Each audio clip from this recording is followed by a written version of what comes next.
Good morning, everyone, and welcome to the Mac and Jack Sports Show as we're on live Thursday through Sunday, 8 to 10 a.m. Starting off here on Northeast Streaming Sports, live on YouTube, Facebook, and Twitch. I'm your host, Mac, with your co-host, legendary boxing writer, Hall of Famer, Jack Hirsch, here to bring you all your sports updates, your previews, and getting you ready for the weekend on our Friday show, where we'll have guests on Byron Williams, our NFL analyst, Keith Engel from TGI Sports Talk, the host there, and also the Philly sports guy, Jamie Pags. And folks, just a quick reminder, Northeast Streaming Sports will be going to Roku and on 3 January, where all the shows, all our videos on demand, all our specials will be on Roku TV. So if you have Roku TV, all you're going to have to do is search for NESSP, the Northeast Streaming Sports. If you don't have Roku TV, you can download the app by using a device. You can download it on your phone, on your tablet. I mean, we'll be live with our own sports channel over there on Northeast Streaming Sports, where Mac and Jack Sports will be sitting and leading off for the most part the day. So, Jack, how you doing today? Good, Mac. You covered that thoroughly. You even covered it for European fans. You say 3 January. You know, here in the United States, we say January 3rd. Right. I mean, that's like the terminology, the way we talk. But you covered it worldwide. I mean, I'm impressed. Yeah, 3 January is a 3 January. The date is from the service. I've never lost that, Jack. You always dated things with the day, then the month, then the year. So some things are hard to break, some habits, even though I try to sometimes. So I think everyone knew what you meant. Well, good, Jack, and I'm glad you pointed it out so we could go over that for a portion of the show here, because that's important stuff. But a lot of sports, Jack, coming up today. I'll get to sports news before we get to our NHL and our NBA today, and then on with our guests. So it's, of course, a New Year's Eve day. And you got the NBA going strong today. You got, NCAA bowl games still going on. So today is going to be a lot of sports, a lot to choose from out there if you want to watch anything particular, or if you're one of those, the people that skim through, you have a lot of action to look at. But let's start off real quick with the Hall of Fame finals. I just want to look at a few of them, Jack. Peyton Manning is up for his first time. I have no doubt. I don't know if you do, but he should be in the Hall of Fame for his ballot, no problem. Yeah, Peyton Manning, he got inducted. Peyton Manning, he got inducted last year. Yeah, Peyton got in. So Did he get in last year? Yeah, and Peyton Manning, it was a no-brainer. I mean, he's not even hardly worth mentioning. Anyone who doesn't vote for Peyton Manning, I mean, should not have had a vote. It would have been absolutely ludicrous, ridiculous. And you're on top of this. No, yeah, it was in last year. In fact, Tom Brady took off from practice to come, to honor him, and he gave a glowing speech. Peyton Manning, you wouldn't expect anything less. Yeah, he got it back. Right. So this year they have Devin Hester, and why that's interesting to me. Great kick returner, Chicago Bears. Yeah, he played a little defensive back and wide receiver, but mainly, as you said, an exciting kick returner, punt returner, scored a lot of touchdowns, put the Bears in a lot of good position to score if he didn't get touchdowns. Do you think that somebody can go in the Hall of Fame as a return specialist, Jack? I'm going to tell you, in this day and age, the answer would be no.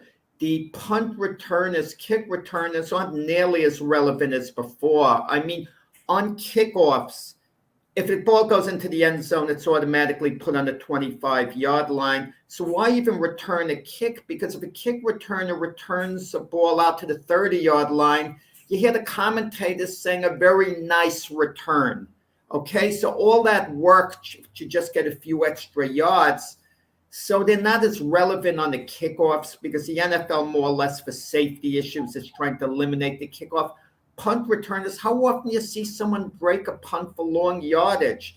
If they can squeeze out an extra 5-10 yards, it's considered a nice kick return. So no, I don't think in this day and age it's relevant. I think Devin Hester maybe is the last of the great kick returners. So do you think that might help him get in? I mean, the things he did with Chicago were unbelievable. You don't, like you said, you don't see that today. In fact, when they take it out, a lot of times they not get to the 25-yard line. You see some now and then break them for touchdown. And you think about it, Jack, a lot of things happen on those punt and kickoff returns, right? Holding, hitting the back. I mean, you end up, when you bring it out, you end up losing yardage. So it's a big chance to take. And as you said, Hesser is probably the last of the great punt returns. I guess you could put, I guess you could put Jackson in there too. Am I saying it right? The Eagles, what he did with the Giants, I guess maybe you could throw him in there. Sean Jackson. Yeah, I think he might have a chance. You think of him more as a receiver causing, damage that way. But yeah, I understand what you're saying. Yeah. So I mean, Hesser, give him a good shot. He doesn't have much company. That works in the guy's favor when you don't have a lot of company. It works that way in all Hall of Fames. One of the reasons it took Gil Hodges forever to get into the Baseball Hall of Fame, because there were so many Brooklyn Dodgers, and their best example would be Jerry Kramer with the Packers, their great guard with the Packers. He had to wait till he was age 78, the great Jerry Kramer, to get into the Hall of Fame, because so many Green Bay Packer players were getting in before him. He had so much company on that team.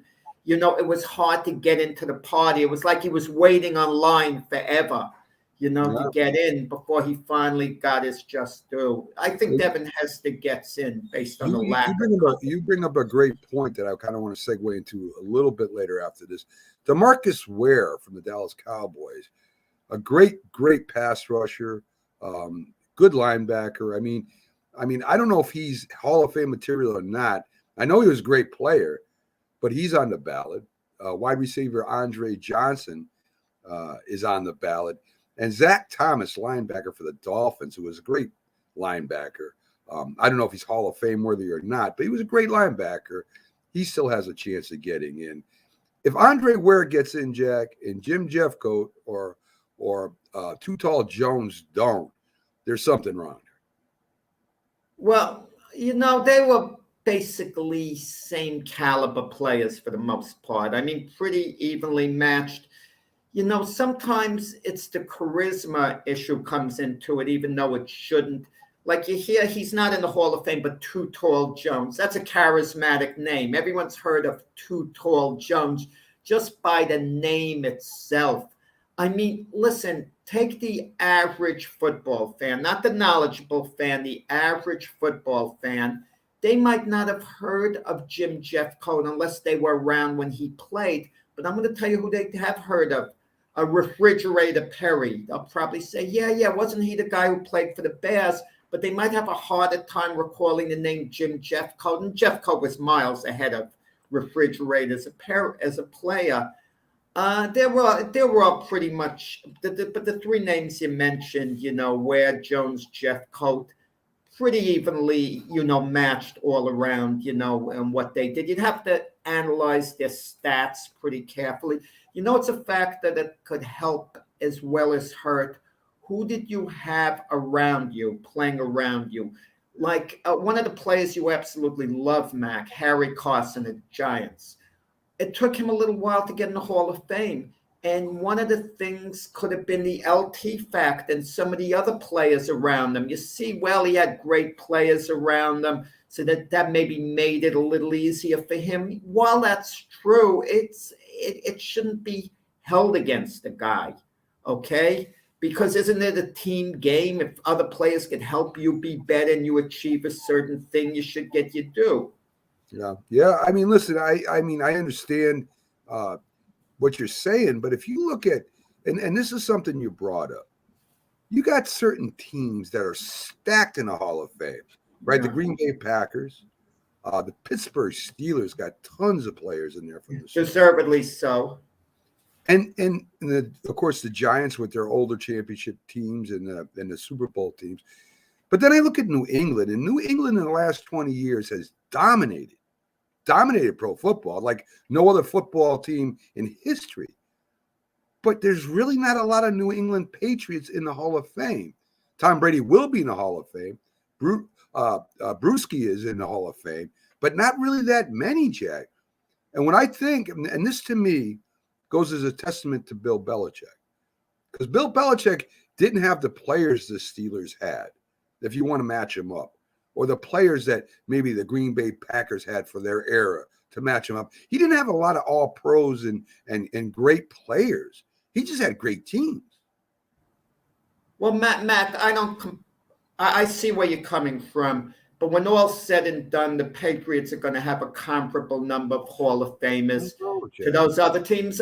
Brady, Gronk, Adam Vinatieri, Richard Seymour, Vince Wilfork,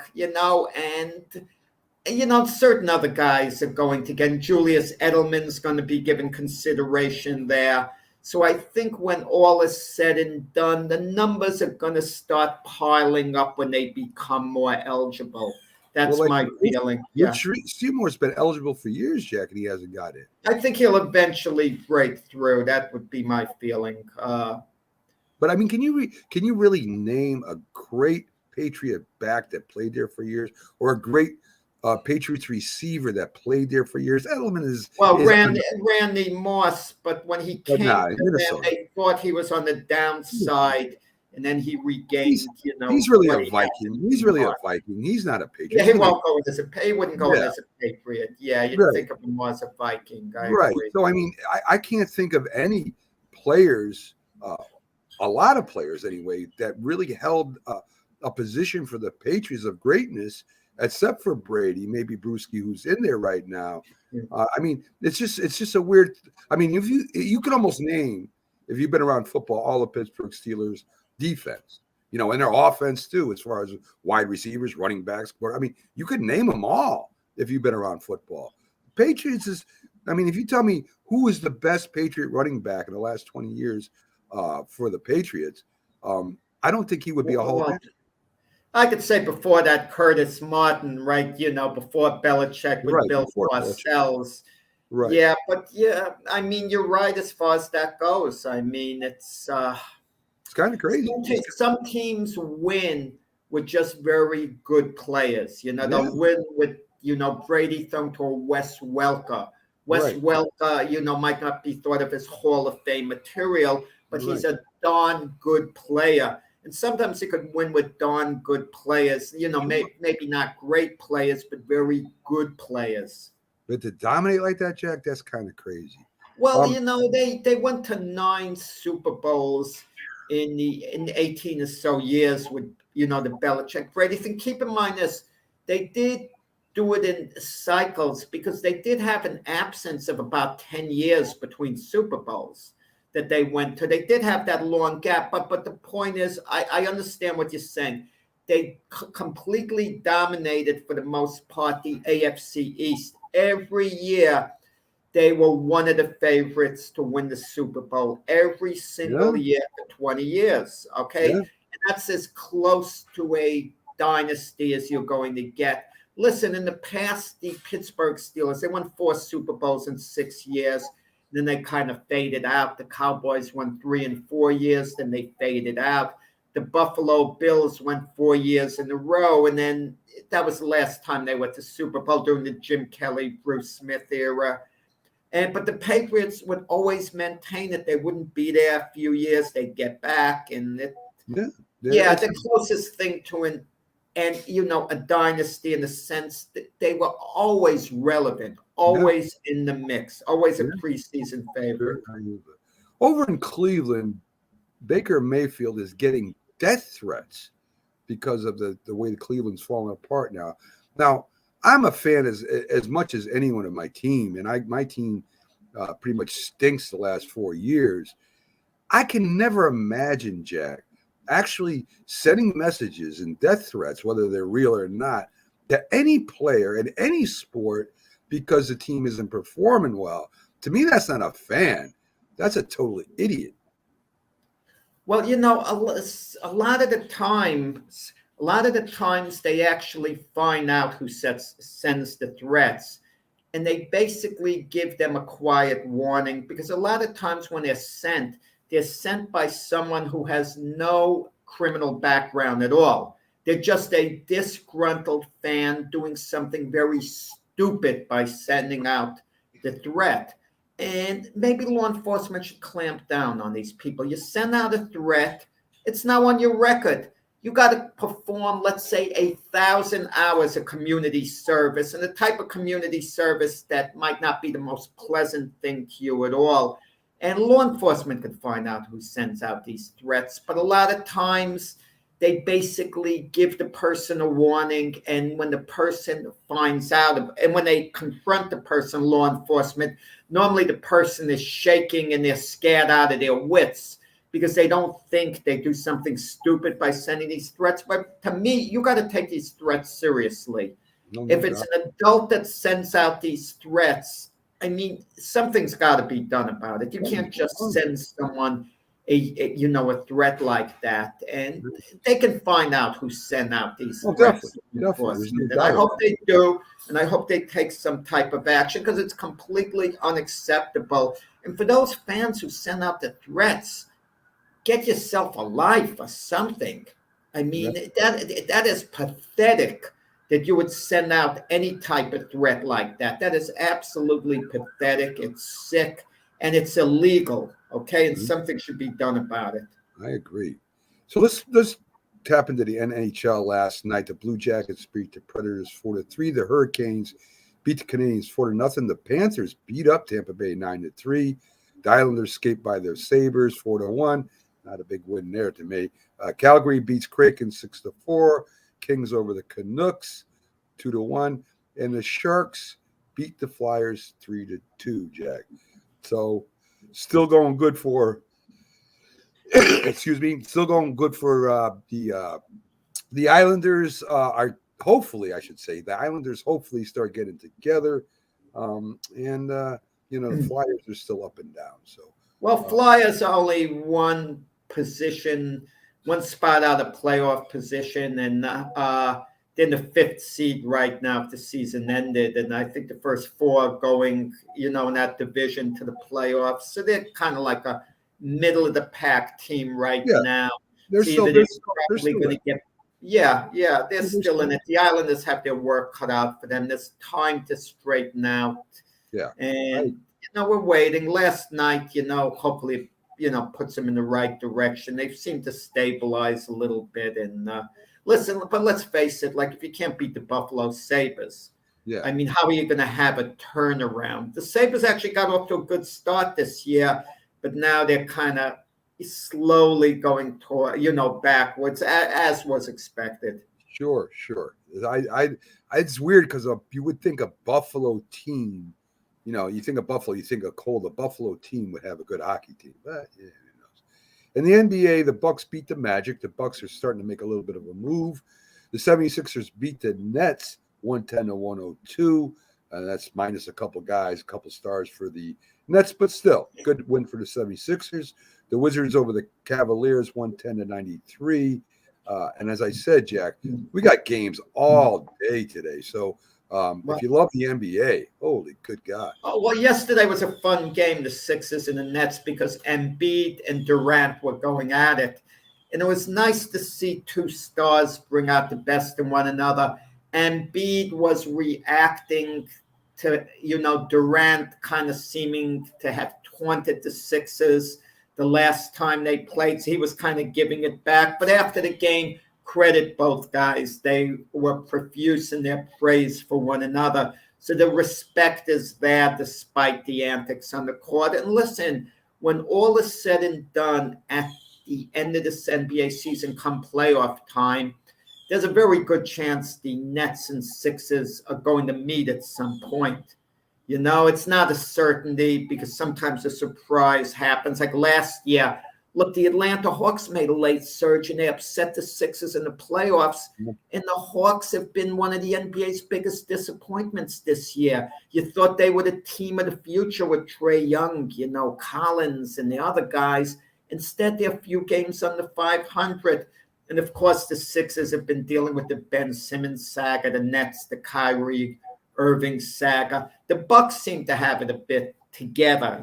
Something about that team. I kind of like with Giannis to focus.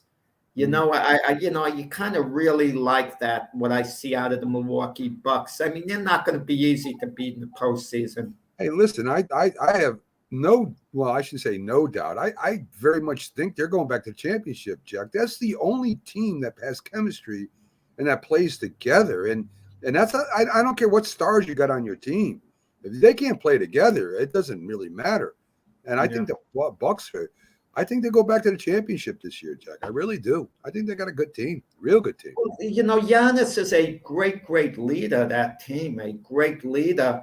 And you look at the other teams in the East, the Kevin Durant, as great as he is, and he is a all-time great player Yeah, in my book, he's not a leader. He's yeah, just not a leader. He's basically a follower. He performs great on the court, but he's not the type of player to get the team together. Because as soon as Irving comes back, Durant takes a back seat to him.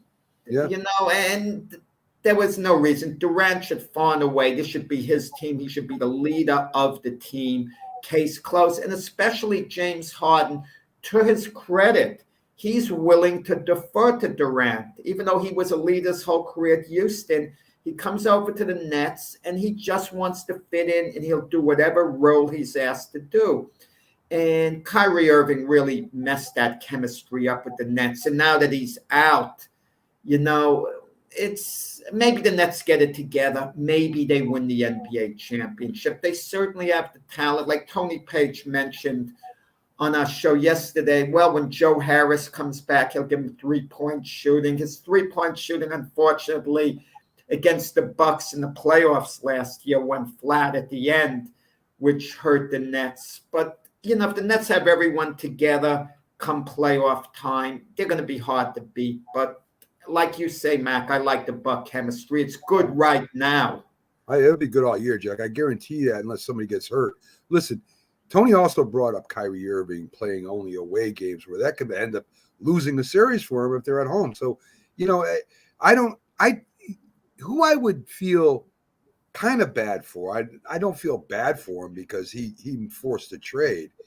But if you look at the Beard, I mean, he was with Houston, almost got there. He goes to the Nets, which is a team that was favored, and I think still favored if they're all on the court to win the championship.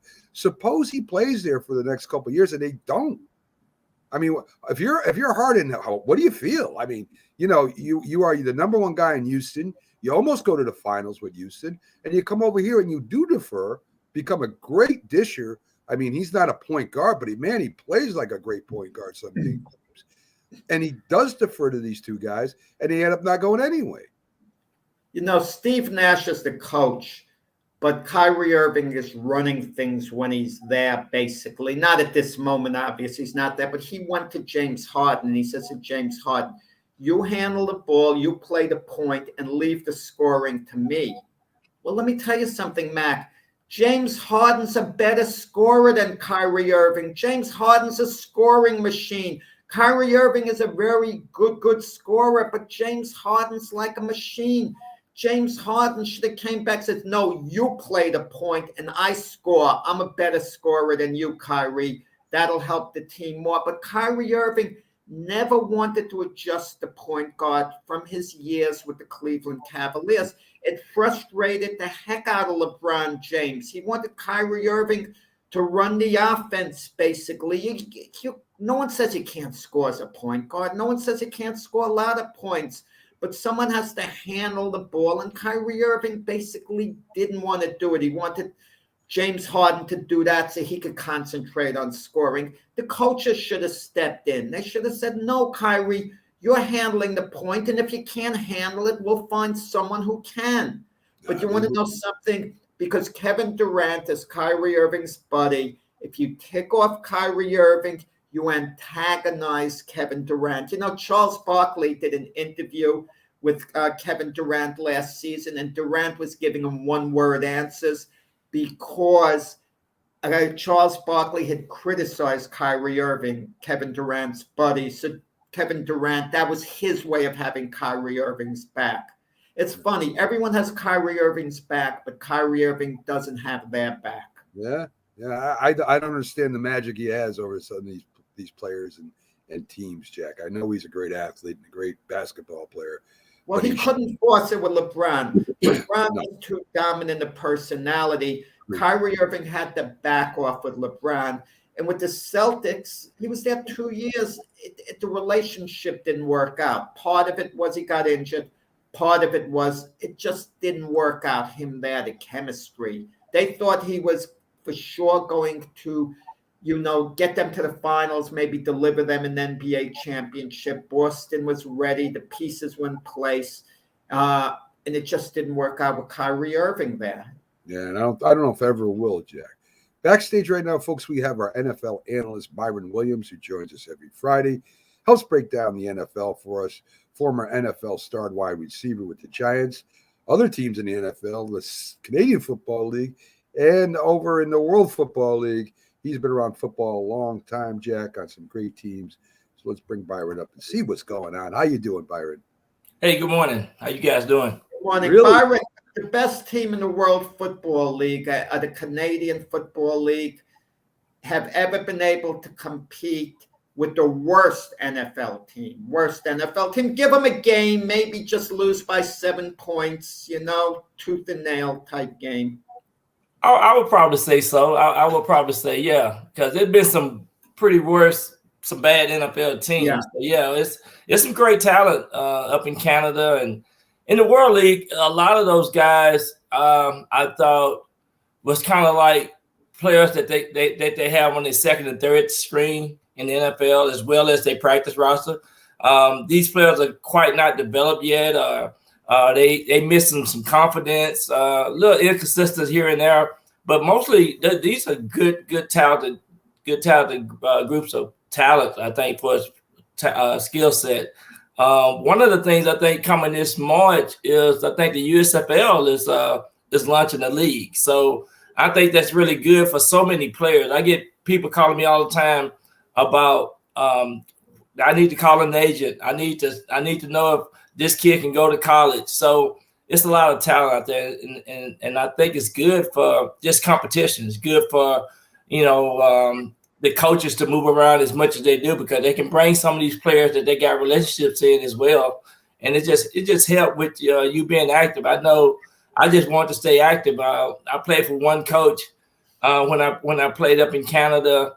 And everywhere he went, I went. And I was the first guy he called, and that kept me active. I mean, I played another 9 years just because this coach really liked me and my skill set. And I was always the fastest on the team and brought a little leadership on the field.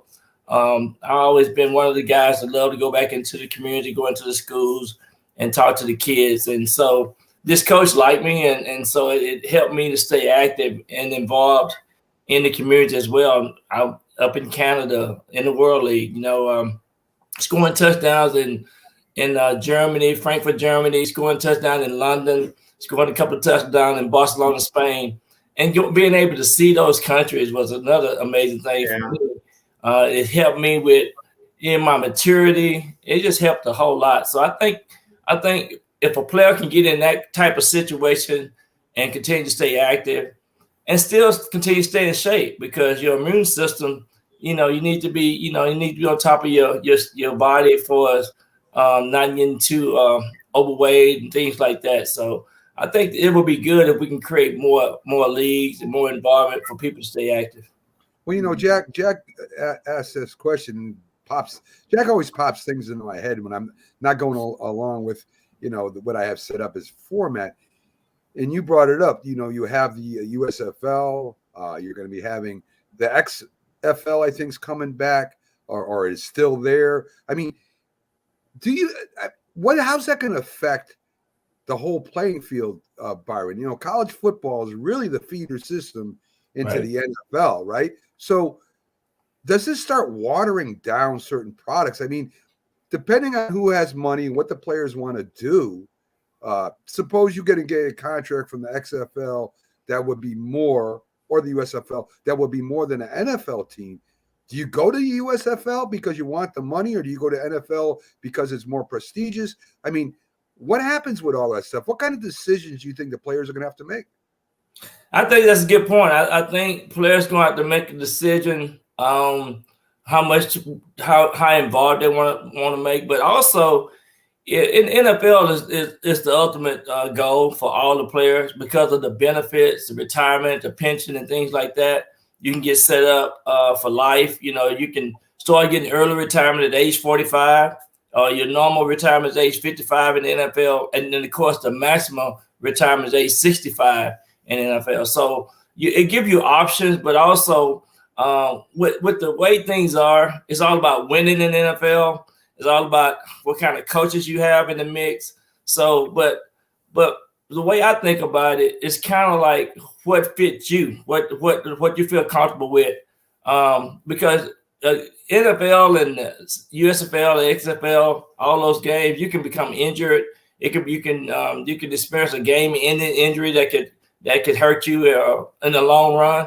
So there are some consequences as well when you're making those decisions early on. You know, I think you got to just evaluate yourself and say, hey, I think this would be best. But for me, I was kind of settled. Today is my 38th anniversary with my wife. I've been married 38 years and the last day of the year. So some guys have families, some guys don't. So it just depends on how it fits your mode and how it fits your livelihood. But you have to make some serious decisions because 10 years being removed from playing football, 20 years down the road, you might have some health condition that might affect you and your family and your well-being. So those are some of the things that you have to really consider. But mainly, you know, it's the insurance and the things that you're gonna need for life, that for the health and the wellness of your life. So those are some of the things I think a lot of players need to decide as well.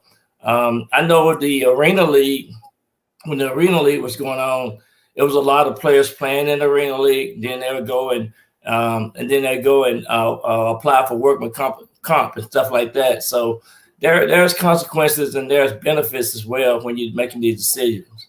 Does retired players from the NFL, do they have lifetime health benefits from the NFL? How many years do you have to play if that's the case? Good point.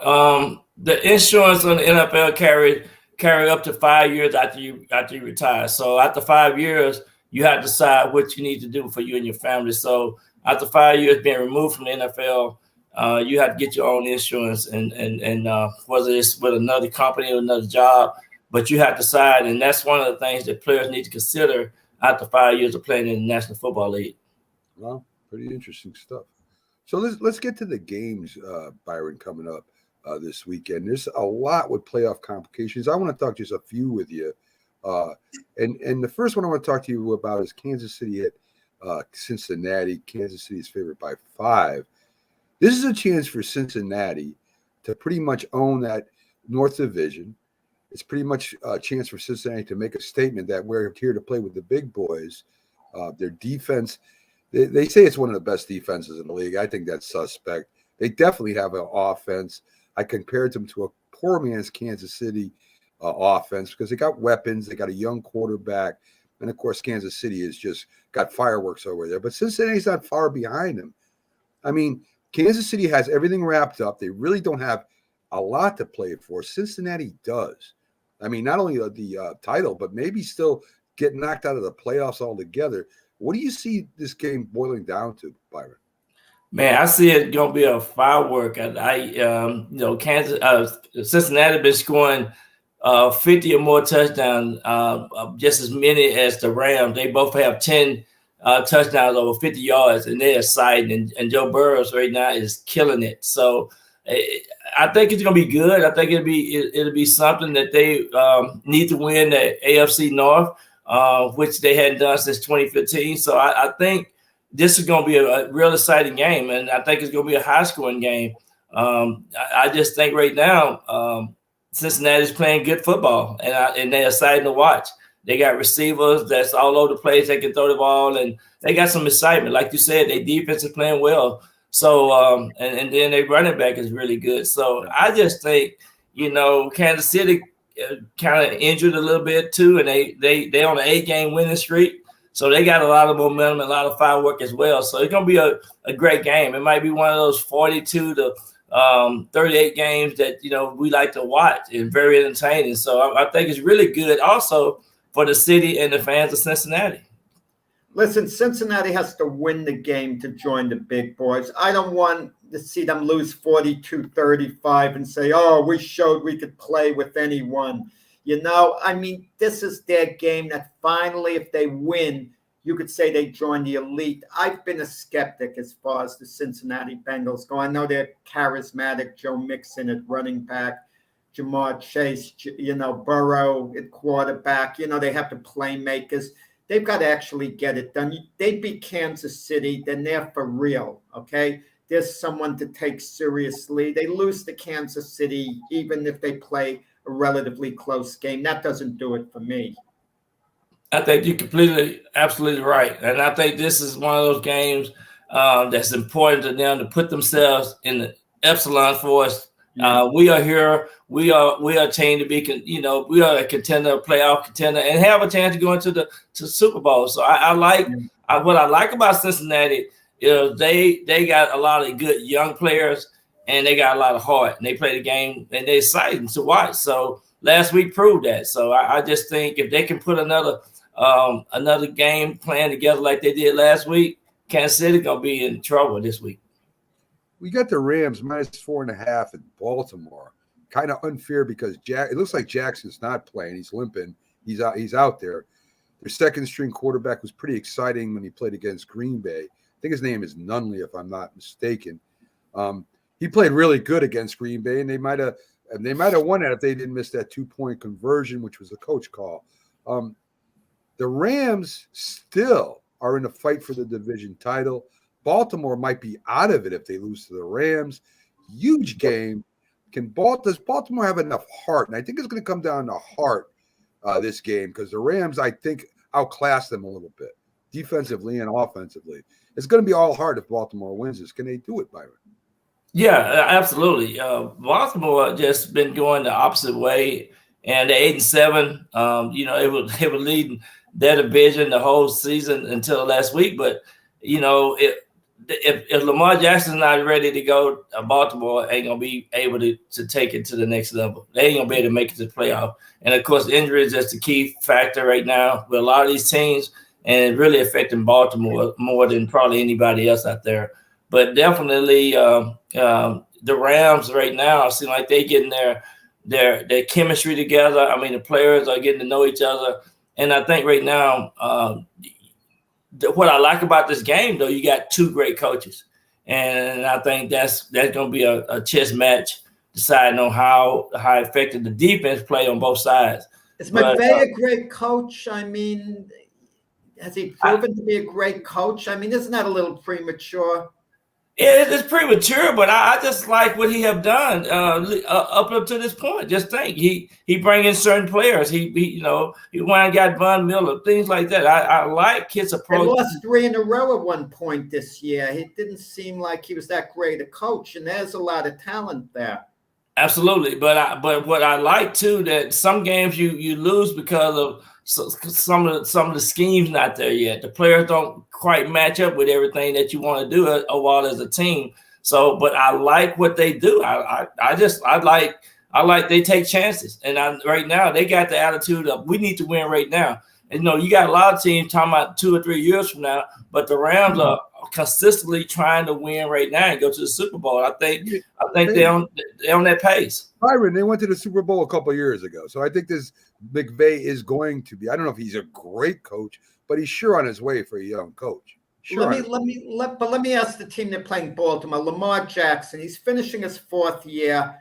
Do you invest in him long term and give him the big contract, like pay him as one of the highest quarterbacks in the league, or not? Looking forward, if they franchise tag him, that's going to be a bad luck. That's going to create an uncomfortable situation, even though technically they can do it.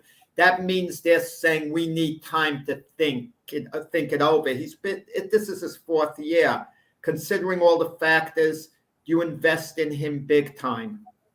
I think I would, because right now he's the face of the franchise, and I would sit him down and tell him what the responsibilities are, what our expectation is for us in the. He do great things in the community as well, but I think you just have to take a chance on him, because what other quarterbacks you gonna try to bring in? I think too, you got the key guy there to help you get to the Super Bowl, but now you got to bring good running backs in. You got to bring some receivers. I mean, he's been doing a lot on his own. So yeah, I think with the things that he had done on the football field, that I would have to pay him just to say, hey, this is your franchise, this is your team, and let's go to the Super Bowl. And so those are the things I would do as a general manager. I would try to make sure that this guy, he don't do no off the field, he don't have no off the field problems with anything like that. So you look at everything that he brings to the table, and if he brings enough positive things to the table, then I would definitely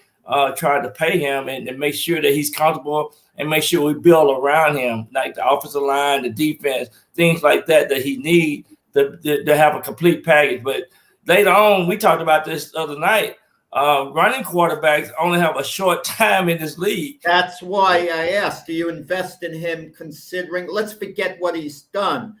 Moving forward, is he worth it? But, what I seen with him this year was his passing have improved. The way he's throwing the ball have improved. So he still got some improvement to do. But, yeah, I still would invest in, because look at the quarterbacks that's out there. I mean, he's been an MVP. So things like that you have to look at, and you got to constantly build around it. Byron, let me expound on that. Suppose Nunley plays today and they win, and he plays next week and they win again without Jackson. Does that change your mind at all? And suppose they get in the playoffs. It wouldn't change my mind, because it's hard to become an MVP in the NFL. He'd been an MVP, so he's already in an elite class. This is his team. You can't like forget what he have done. I can't. But Mac has a point. If a quarterback goes on a roll, Tony Romo was out. It was his team. Dak Prescott took over. He went on an unbelievable roll, and Romo could never get the job back, retired at the end of the year, okay, because Dak Prescott was phenomenal. That's the point. I think Mac wants to get on this. Lamar Jackson have it no matter what. No one's going to replace a Patrick Mahomes no matter what a backup did. They could go on the greatest run. It's Mahomes' job. It's Aaron Rodgers' job. But we're talking about Lamar Jackson here. Well, why wouldn't they, Byron? And I'm not saying I disagrey with you. I'm saying there's a lot of things to consider. I was just saying, if I was the general manager, this is what I would do. Well, what I'm saying is, like, Lamar Jackson has rushed the ball in his career more than any quarterback in the first. I mean, I think it's like 615 times in 3 years. They built running plays around him. He's going to get hurt. Do you take that into consideration? I'm not saying you're wrong. I'm just saying that, it's a business too. And if you do sign him to that long contract and he gets hurt and he can't play anymore, you're eating that contract. So yeah, and that's the risk that these teams have to take. But I would still try to build around him too, to make sure that he don't have to run as much, and consider those things too. Because I mean, do we have a Pro Bowl receiver? No. So I mean, things like that. I mean, they got a great tight end, and they got some things in place. I just think they need to add a couple of other things to bring more value to what he can add to the team overall. Let me just ask you this. This might seem crazy. I see nothing wrong with having Lamar Jackson now and then as a situational running back. You flip the ball out to him, and he rolls out to the side, and what a threat to throw it, to run. I mean, the defenses would be out of whack trying to guard this guy backfield once in a while. Jack, he's already that threat. He's already that. What do you if you have another quarterback in with him who's a threat to, pass, and all of a sudden, he flips it to Lamar Jackson, just throws the defense off. Now you're trying to be an offensive coordinator or what? I'm trying to figure this out. What he wants to do, Byron, is to change it into a sandlot football game. And that doesn't Lamar Jackson is the best runner in the NFL. That's the point. I wouldn't say that. He's a running back who's disguised as a quarterback. I wouldn't say he's the best runner in the NFL. I just think they need to bring some more pieces to help him for his skill sets. For his, they ain't got no Pro Bowl receiver. Right? Why would they have Sammy Watkins?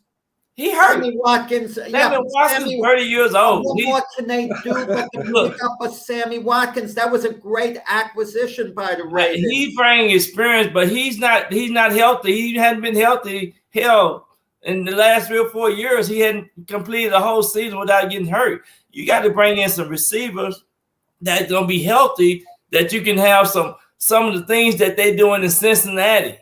Getting these long 50-some yard touchdowns, bring some excitement, stretching the defense. Those are things that he need, and he do have that number 5, which is a good receiver. But I'm still saying that he just needs help in the running back department and a couple other positions to bring more value to their team. That's all I'm saying. I agree with you, Byron. Yeah, I do too.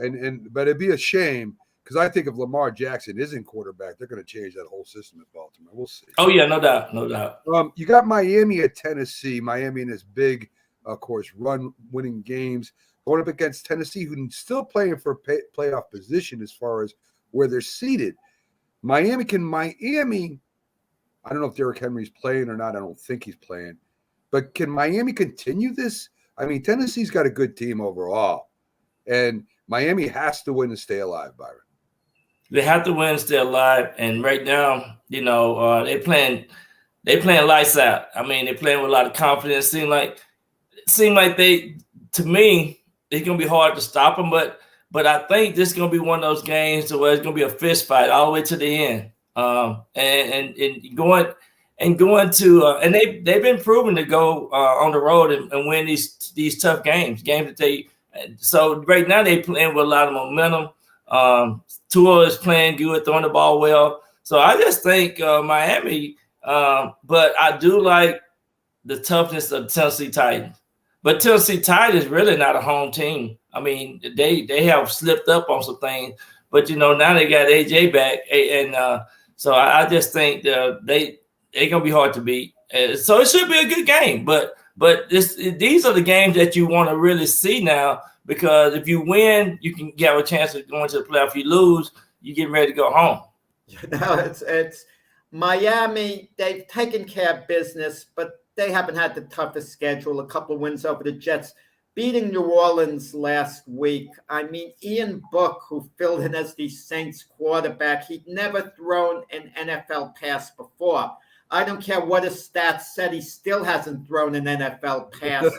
It was sad to watch. I mean, this guy was at Notre Dame. He was a 4th round, draft pick, which isn't that, it's just somewhat high. You expect guys in the 4th round to at least make the team.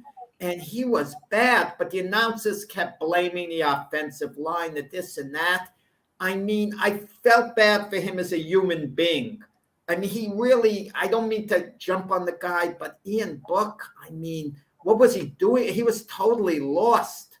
And that's a good example of a good college player trying to make his way into the NFL. That's all people don't understand. You only want 1,696 players play in the National Football League. And they always calling me, talking about, man, can I get a chance to play in the National Football League? I could do this. I could bench 500. This guy called me yesterday, said, I bench 500 pounds. I said, what? Is that an indication that you're going to play in the National Football League? Come on. But yeah, you're right. You're absolutely right, Jack. But he rolled out. And then once he rolled out, guys were chasing him. And it's like he just wanted to get rid of the ball. He reminded me when I, taught night school at high school. I took the class out to the football field, and I was a phys ed teacher. I had to play quarterback to control the class. And they flipped the ball to me, and I didn't know a couple of the kids had played on the team, and they're rushing me. And I'm just getting rid of the darn ball, throwing it anywhere. That's what he, was looking like on the field. It was bad news, but you're right. There's a limited amount of positions. But to see some of these quarterbacks, I mean, Jake Fromm too with the Giants, he just, and he was a 5th round pick out of Georgia. He came from a big program. And all of a sudden there's a rude awakening. This isn't college anymore. I'm with the big boys. And it's, man. Well, real quick, since Jack mentioned the Giants, we'll mention the Giants and the Jets together. it looks like there's going to be some kind of overhaul of the Giants. I'm not sure how much. I think Judge is safe for one more year. I don't know about the GM. I don't know about Daniel Jones. I don't even know about Saquon Barkley. I don't know if any of those guys will get their contracts now. Right. It looks like the Jets are better than the Giants. I mean, if I think if the Jets played the Giants right now, the Jets would beat the Giants, Byron. I don't think so. It's just the mindset. It's just the mindset that you have as being a player on the Giants team. You cannot let the Jets beat you. If you do, you need to move out of New York. So I think they'd be moving, Byron. I think there'd be a train waiting for them if that's the truth. I mean, but you know what? I tell you what. According to the way their quarterback play is, they'll beat the Jets. Will probably beat them right now. No doubt, no doubt. But the Giants got to go to Chicago this week. And they need to win this game just to get back to reality that this game about winning and what have you done for me lately. If you don't do that, then you might well start looking for you another job. Guys, if you're a Giant fan, who do you want to win this game? Because the Giants have the Bears' #1 draft pick next year, and the Giants have their own. The Giants have 4 wins. The Bears have 5 wins. For draft position, are the Giants better off beating the Bears because then they, slip down a little? Are they better off with the Bears winning a game? I don't know. But like I said yesterday, the Bears coming back and beating Seattle, that really hurt the Giants, and it helped the Jets because the Jets have Seattle's #1 pick in the Jamal Adams deal. So for new Giant fans, there was a lot riding on that obscure game with Seattle and the Bears last week. Yeah, but when you look at the draft, if you ain't in the top 15, if you ain't getting the top 15 players, then you're missing out on some great talent. So that's what I think. But yeah, you're right. I just think that. But still, at the end of the day, the Giants need to win this game. You can't go into no game trying to say that we don't need to win. You have to win. And your life depends on Cats fans. The fans, right? The players are going to play to win, and they got jobs, and the coaches are playing to win. They got jobs. Yeah. The fans may think what they want, but really, when it comes to that, even though I do appreciate the fans tuning in, I don't give a damn what they want the Giants to do, win or lose. I don't care, because to me, it's all a bunch of nonsense. Whether you pick 5th or 7th really doesn't matter, and you're going to get a good quality player in the top 2 rounds anyway. So I think it's all a bunch of nonsense. It's just something to do because you're losing. You want to think other things to think about to maybe make you feel better or about your team. Now, hey, we can get the 5th draft choice instead of the 6th. No, you could, Mac. You could, but keep in mind, Micah Parsons went #12. Carl Pitts went #4, and after Micah Parsons, you had no one of that caliber after. But you know what? You know what? This is what I know. You can learn a lot by your players on their character, how they play now in this situation. You going home for the winter, going home for the off season, and if you don't put maximum output of trying to win game, then do you want these players on your team? Or you need to get rid of them. That's what I liked about Bill Parcells. He was the type of player. He was the type of coach that always critiqued the players and make sure they fit in the vision of that he want around the locker rooms, on the practice field. He always looked at these players to make sure if they don't fit what he's looking for, he send them home. And I think that's the way you have to approach this group with the Jets and the Giants. You got too many players out there just making a check and not putting in any effort. With Bill Parcells, people talk about the 2 Super Bowls. People don't talk about forgotten seasons. When Bill Parcells, one of the years that he coached the Jets, they were 2-8, and then they won their last 6 games. That's something you should take with you forever, but the public forgets that, okay? But they won 6 in a row. Now, that's showing character when you're 2-8 to win your last 6. Yeah, absolutely. That's a good point. And that's a great point. And I think that's what some of these coaches need to understand. That's what you have to show. You have to show that you can come in and win 6, 8, 10 games in a row and change the morale of your team. And that's a great point. Byron, I want to thank you for coming in as you do every Friday if you don't oversleep. We love having you in. You're a great guest. And everybody check out J&B Talking Shop Wednesday nights at 8 p.m. Eastern, 7 Central on the Northeast Streaming Sports YouTube channel. will Byron and other former NFL star, Dallas Cowboy Jim Jeffcoat have their show. They do a great job. Again, Byron, Happy New Year, and we'll see you in 2022. Yeah. Absolutely. Happy New Year. Happy New Year. Byron. Okay. You guys have a great weekend. You too, my friend. So there you go, folks. Byron Williams, our NFL analyst, does a great job for us. We're going to take a quick break. On the other side, folks, we'll have Keith Angle from TGI Sports Talk to break down college football, the Knicks, the Patriots. I don't know. Maybe he'll break down something else. Maybe I will find out. So we'll be right back, folks. After these messages, please stick with us, and we'll be right back. You worked too hard, you ate too much, the cheesecake made you greedy.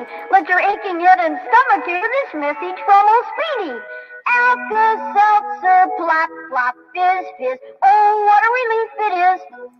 Plop, plop, fizz, fizz, oh, what a relief it is. Those Speedy bubbles relieve your upset stomach and headache fast. For acid indigestion alone, Alka-Seltzer Gold. Oh, what a relief it is. What a relief. If you served honorably in our nation's armed forces and you're looking for a way to continue serving your fellow veterans in your community, then join AMVETS. Each year, AMVETS members volunteer millions of hours at VA healthcare facilities from coast to coast, helping to improve the lives of their fellow veterans through the VA Voluntary Services Program. AMVETS posts and departments also participate in a wide variety of community service projects, ranging from Americanism in our schools to supporting the Special Olympics and Boy Scouts of America.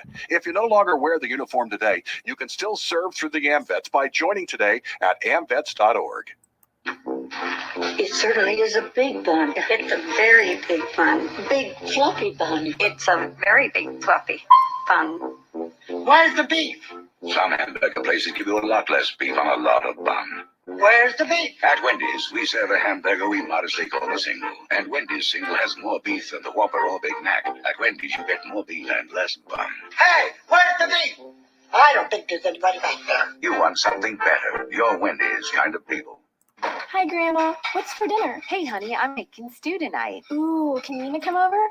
I'm not sure about our new friend. I wonder if there's been any drinking going on. Alcohol at her age can lead to so many bad things. I've been meaning to ask you, what would happen if someone offered you a drink?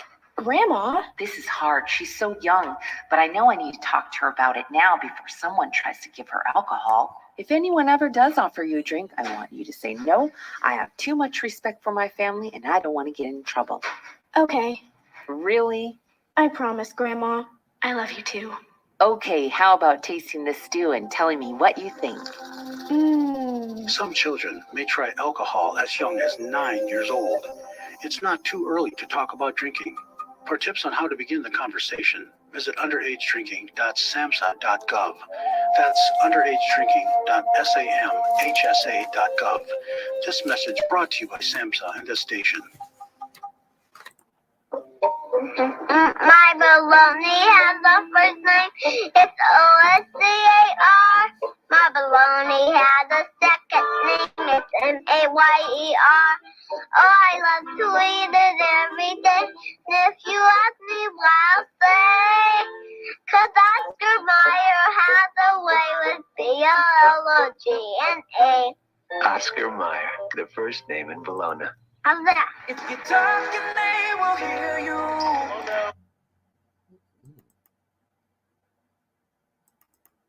Come back to me, baby.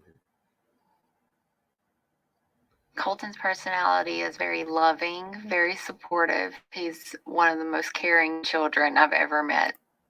When he started the chemo, it just made him super, super sick. There we go. If you talk, they will hear you. Every single time. Now we're getting killed. Yeah, well, Kyle's not here. How come? Kicked off the team. Didn't Tim tell you? Kyle and some other kids got caught drinking beer in the park a couple of nights ago. Really? Yeah. Zero tolerance. He's out for the season. Come on, it's a first offense, right? That we know of. But why should that matter? He knew not to drink. I've made it clear to Matt, that's what we expect from him. What have you said to Tim? Nothing really. You know, a lot of kids try it at this age, so. Yeah, well, a lot of kids don't try it too. I'm not saying that Matt's going to be this perfect kid, but if I don't tell him what we expect and why he shouldn't drink, how's he going to know? You think kids that age really listen? They never admitted, Bill, but they hear more than you think. Talk. They hear you. For more information about talking with kids about underage drinking, visit underagedrinking.samhsa.gov.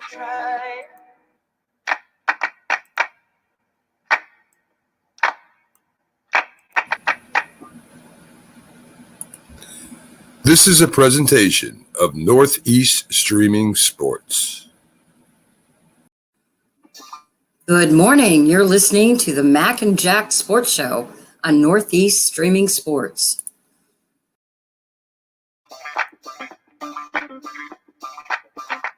Good morning, everyone, and welcome back to the Mac and Jack Sports Show. We're on live Thursday through Sunday, 8 to 10 a.m. as we start your day off here at Northeast Streaming Sports. Coming up in a couple minutes, we'll have Keith Angle scheduled to come in here on our Friday show. To remind you all, we will be going to Roku channel starting 3 January. The network will be on with our show Thursday of that week. So will the other shows. As you saw, Byron was just here with JB talking shop with Jim Jeffcoat. He'll be on Roku. Also, Keith, when he gets in, we'll talk to him a little bit about that and all the things he's going through. And the first thing, Jack, is college football. And we'll start talking about it before he gets in a little bit here. You know, we got a lot of interesting games coming up besides the national championship this weekend here with Alabama versus Cincinnati and Georgia at Michigan. The Michigan Wolverines will be playing in 2 of the bowls. I think one's the Cotton Bowl, and I'm not sure. Is the other one the Orange Bowl, Jack? Do you know off the top of your head? I know the Cotton Bowl is one of them. But there's a lot of interesting lines there. You also got a couple big games that will be really interesting with Notre Dame, who's lost their head coach, and one of the coaches is taken over. They'll be playing Oklahoma State, which is also in the top 10. And you'll also have, Baylor, whose defense played unbelievable, knocked off a lot of top-ranked teams to make way for the top 4. And they'll be playing up against here he comes now. Here comes Keith now. They'll be playing up against, let me get it for you, against Mississippi, who's a very good team. So we've got a lot of good games coming on. We've had some good games, a couple of good bowl games, Tennessee and Purdue, Michigan State and Pittsburgh. I mean, really good games. Yeah, definitely. Let's bring Keith up and we'll continue the conversation about the college bowl games coming up this weekend. How you doing, Keith? Gentlemen, good morning. Good morning. Glad you could stop in after your show. Good morning. And talk a little bit with us. TGI Sports talk host himself, Keith Angle, who also, as I said, will be going to the Roku channel with Northeast Streaming Sports coming up here 3 January. Keith, you know, the bowl games, there's 42 of them. Most of them are done. A lot of them make no sense to me anymore because they're not really the best teams in the country. And, of course, this is how we used to determine who the best team in the country was based off the major bowl games. And it's different now. I was just talking about the other two of the other games. I know there's going to be quite a few, but Notre Dame versus Oklahoma State, I think there's going to be a good game. And also Arkansas versus here I go. I got to look at my paper again. But Arkansas is playing Baylor. Am I right? Arkansas is playing. No, they're playing Penn State. Right. Penn State. Sorry, and Baylor is playing Mississippi.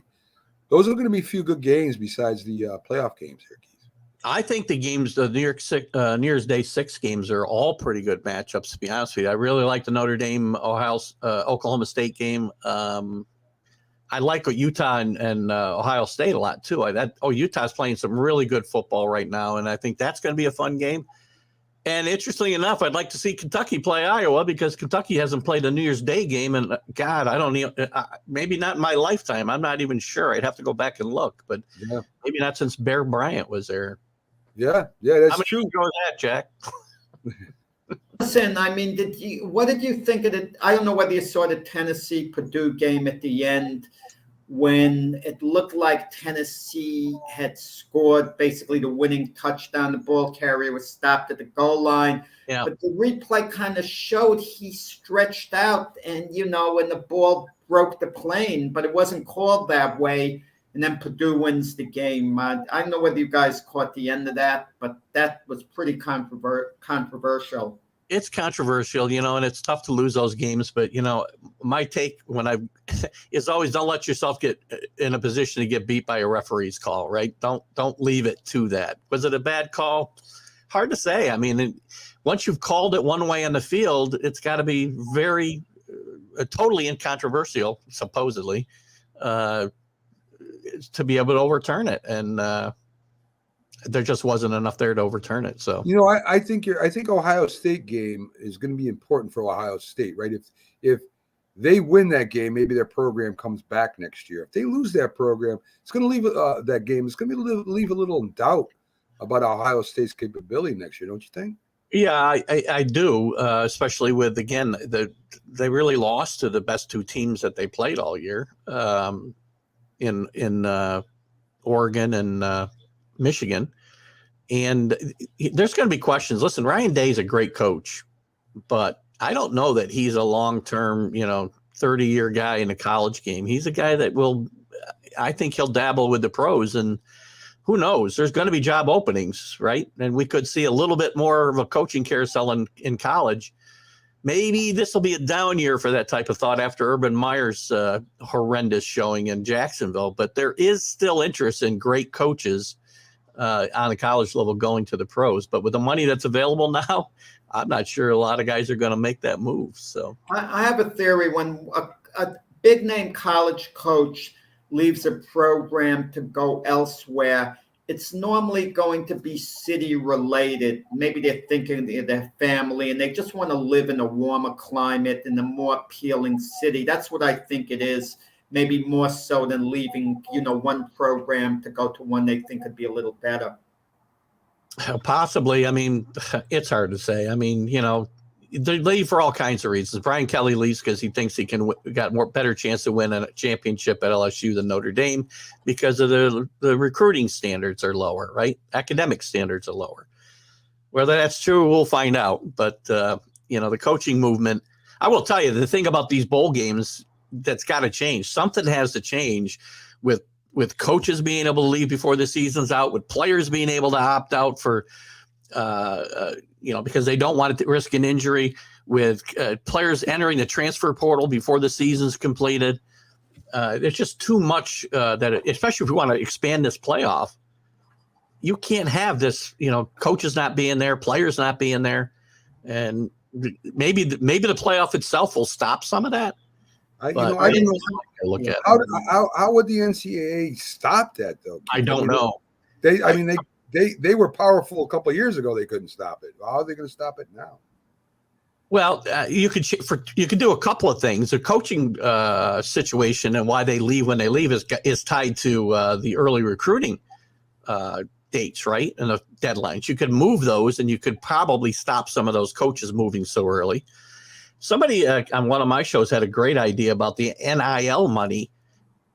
Players don't get it if they don't play in whatever bowl game the team selected to play in. Maybe you tie that to them playing a complete season if they're healthy. Of course, they'll just find ways out of it. But no, I'm not saying it's an easy solution, Mac, but it's one that's wrecking these. And it's starting to creep into major bowl games now, right?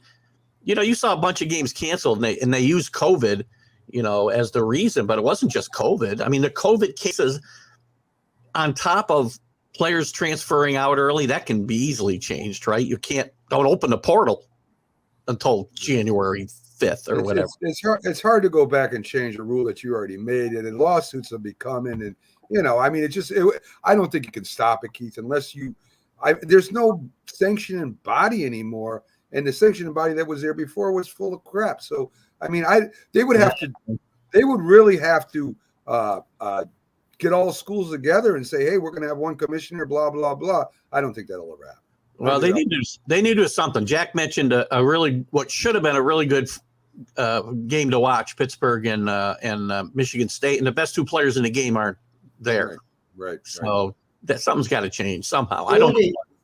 42 bowl games, Mac mentioned. It didn't sink in until he mentioned that. I mean, is it in the future, is that going to go up? It's like you mentioned, Keith, in the past show, it's like being given a participation certificate. Yeah. So, I mean, a program's really going to have to hit the pits not to be in a bowl game. Well, 6-6. I mean, for 2 weeks, I watched 6 and 6 teams face off against each other, and I don't need to see that. I really don't. And I understand teams want to get there because they continue to practice.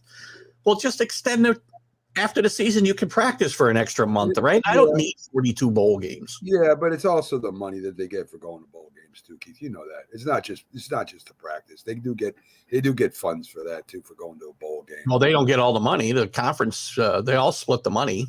Right. Yeah, but still, how much money are you getting from the Jimmy Kimmel Bowl? I don't know. I would love to find out. I'm sure we can pull up a list. Well, we can find that. Yeah, let's.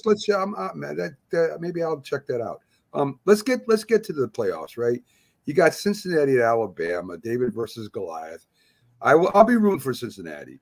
I imagine almost everybody in the country outside Alabama will be rooting for Cincinnati. What do you think? I mean, honestly, Keith, let's be honest. Let's not go pie in the sky. Cincinnati will have to establish something on offense. They're going to have to establish. I don't care if it's running or passing. If they mix it up, they might. If something's working, they'll be able to mix it up. If they can't run the ball, they're going to be in for a long game. Well, I think they can run the ball because they've got one of the most underrated backs in football, I think, in Ford, who ran for 1,200 yards, 19 touchdowns this year. Their offensive line is very seasoned, and they've got a quarterback who's played his best games against better competition this year, and he's also a veteran. And we'll probably he's got a lot on the line here. He plays a good game tonight. He's going to be a second-round draft pick. If he stinks it up, he might be a sixth-round draft pick in Ritter. And I think Cincinnati needs to control the football and not turn it over. So Ritter needs to kind of manage the game, control the clock, and keep his defense off the field. It's a good defense, by the way, with two really good defensive backs in Brian Gardner. Gardner's going to be a first-round draft pick this year, and Bryant's liable to be when he comes out as well. He was the Thorpe Trophy winner this year as the best defensive back in the country. And I think they can control that passing game if they get some pressure on Bryce Young. That's going to be the keys to control the trenches, right? Like any other football game, if you control the line of scrimmage, you're going to have a chance to win. I think they keep it close. I picked them to win. That might be pie in the sky, but I will tell you that I do think in the fourth quarter they will be in a position to win this football game. Is Cincinnati representing more than just their university? Is it like Hoosiers? Let's win this one for all the small schools that never had a chance to be here. Let's win this one for all the non-powers, all the non-traditional powers who've never had a chance to be here. If they get blown out, does that hurt other schools as well? Yeah, I talked about it on the College Football Huddle and the show this morning that this could either help or hinder them, right? Because they are carrying the hopes of a lot of other schools. All these Group of Five schools that have never gotten this opportunity, they carry them with them. And it's either going to be great incentive for them or it's going to be too much weight to carry. I don't know. I think the former. I think it's going to give them incentive to go out there and play well. And again, you got to remember, Alabama's Alabama. I get it. But this is not the normal Alabama team we're used to seeing. They've got the best coach in the history of college football. Yep. But they weren't ready to play three times against two really bad football teams and one mediocre team in Texas A&M, which they lost to a backup quarterback. Well, everybody said that until they beat the hell out of Georgia too. So that's one game. Show me more. That was a very important game, Keith. You got the historically great Michigan Wolverine team. Yep. Harbaugh finally gets to the playoffs. To me, that's one of the big stories is Harbaugh, right? Can he beat Georgia? Can his team beat Georgia, which is going to be, ground and pound versus one of the best defenses in the league? Yeah. And then you got, as Jack brought up, the whole college football system versus the SEC, because these both are SEC teams, and the SEC looks like it is. I mean, if you want to be honest, the strongest conference in the country, and is getting stronger next year. and make it stronger after that. So there's a lot of storylines. Jack brought it up. It's not just, the lesser teams versus, the big school. It's the whole nation versus the SEC this weekend, Keith. Yeah, unless you're Alabama or Georgia fan, obviously. But Michigan's a great story. I mean, as great a story as Cincinnati is, Michigan's a good story, too. They had won the Big Ten in 17 years. Jim Harbaugh had never beat Ohio State, which is hard to keep your job at Michigan for long if you don't do that. And both those things changed this year. They'd never made a playoff with Jim Harbaugh or anybody else since this system came into play. That went away this year. Now the key is, can they take it further? This Georgia team was dominant all year long. They only played one close game before the championship game, and I think that might have hurt them. And I think they got out of their what they did well all year long. I think they got away from that in the Bama game, and too much blitzing and one-on-one in the secondary, and they got away from them that game. And I do think they will rebound against Michigan, but I think it's going to be a very, very good team. If there's a team out there that can maybe control the clock, again, keep controlling the trenches. We talked about it, and we can talk about it in every game. If they do that, they've got the best running back tandem probably in the country in Haskins and Corum. Both of them ran for close to one over. I think it was Haskins over 1,200 yards, but Corum was almost at 1,000 yards. They want to run the football. Georgia's strength is stopping the run. So it's going to be strength against strength. Now, you'll probably see some play action out of Harbaugh early in the game, trying to take advantage of what Georgia's going to stack the line and try and stuff them. But at the end of the day, Michigan's going to have to run the football to win this game. And if they do run it effectively, they'll have a chance to win. I expect a very close game here myself. I think it might be the best game of the two. I mean, Alabama, look at, much as I like Cincinnati's chances, that could turn into a blowout. It could. I'll be very, blunt about that. I don't think this game will. I think this game is going to be very tight and down to the wire. But I do like Georgia to win the game at the end of the day. Is there more at stake than just winning or losing? Is the future recruiting at stake for these universities? If Cincinnati should win, does that hurt Ohio State, in the recruiting battle with Cincinnati, because they're elite high school prospects, from the state of Ohio, who might tend to go to Cincinnati now instead of go to Ohio State? Same with Michigan and Michigan State.